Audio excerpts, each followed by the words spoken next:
But the bottom and underlying point about everything, Giles, the only thing in some ways that I think you need to understand, or the industry needs to understand, is that, Chris Bowen's reputation is going to rest on getting something that's credible in relation to the 80% by 2030 target. How does he make it happen? Because the CEC investment report showed that zero for wind and just a few solar and battery hybrids, and of course battery storage. And we've seen another financial close, I think, just this week for another big battery.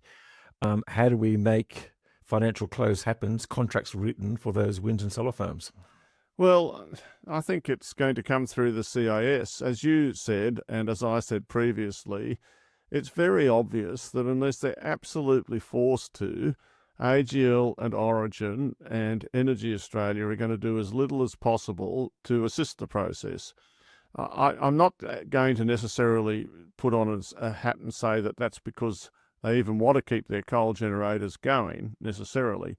But the fact is that the only PPA or anything to do with wind or solar that AGL has done in the last 5 years and longer is Rye Park, and it only did that, you might argue, because it was a 20% shareholder in Tilt. Energy Australia, it's fair to say, has done something with Golden Plains stage 2.